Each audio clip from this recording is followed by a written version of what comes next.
So, Francisco here from beautiful Momoa in Portugal. This region is beautiful if you want to travel in Europe. I highly advise the central region of Portugal. But with that aside, Ukraine and Iran. Let's start with Iran. So the leader of Palestine, of the Palestinian movement, Hamas, was killed in Iran. It was apparently a well-planned operation by the Israeli intelligence. They had the bomb to kill the guy in place like months ago. So I'm trying to find the spring for this river over here. So yeah, they killed the guy. And what now, right? So the Iranians said they will avenge him. I highly believe that they will do so, but in which fashion, that is still to be seen.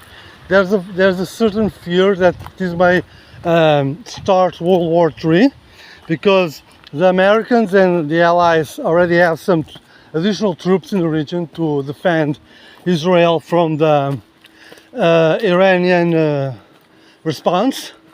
And what will this response be? I believe it will be anything between nothing and something. Why? Last time they launched this massive missile strike against Israel, which was actually really inept. The Israelis and its allies managed to destroy almost everything, so it was nothing.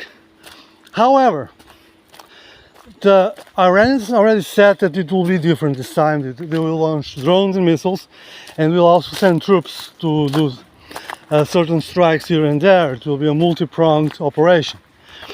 If they do so, then the Israelis will have to respond, and it will be a bit bad, because Israel will use this. Israel will strike back. It will expand its operations in Palestine and Lebanon, for starters, maybe Syria. And well, where will this leave us? Like, it is exactly what Netanyahu wants. Netanyahu is very unpopular. The Israeli people are tired of him, and but the constant tension and the constant crisis allow him to stay in power when he probably shouldn't. So this is exactly what Netanyahu wants.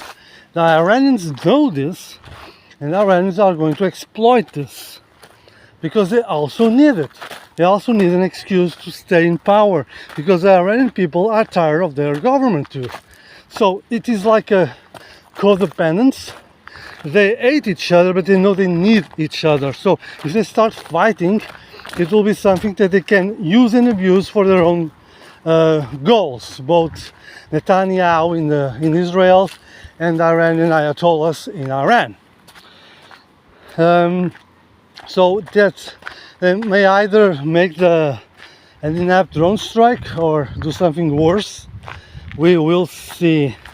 Apparently they are going to start by giving more weapons to the Houthis, who have done a lot of damage in the Middle East, in commercial shipping, including Russian shipping, which is really funny. If you want to see, we'll talk about that. Why funny and why Russia?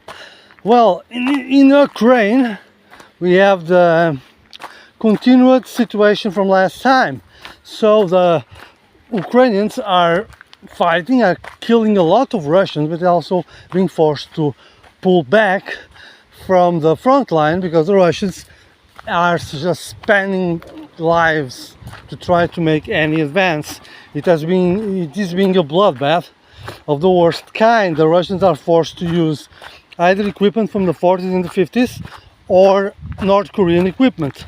They are really going rock bottom in terms of equipment and personnel. But because the Russians really need to force a stalemate, either militarily and politically, they are throwing everything they have, hoping that it will be the next strike, the next wave, the next something that will cause the Ukrainians to bend. So that is happening.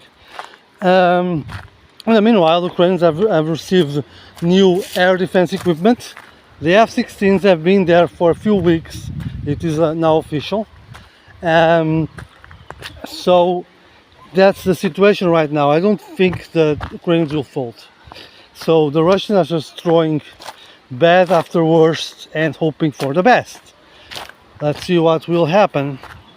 But both situations are really tense, and are really they're really on a situation where we may see a spark for World War III.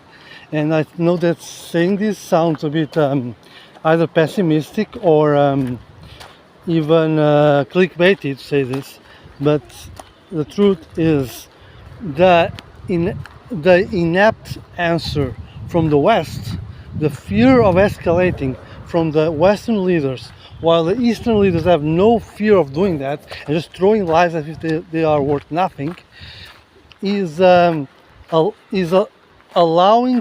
Putin, the Ayatollahs, and the Chinese to really do whatever they want at this point. And if this continues, they will eventually go over the threshold and force an actual answer from the Western leaders at the point where it is already too late to do anything worthwhile about it. So let's see what will happen. But right now, that is where things stand. Thank you for listening. Talk to you later. Come to Portugal. It is beautiful to visit. So don't live here, but visit. I'll talk to you later.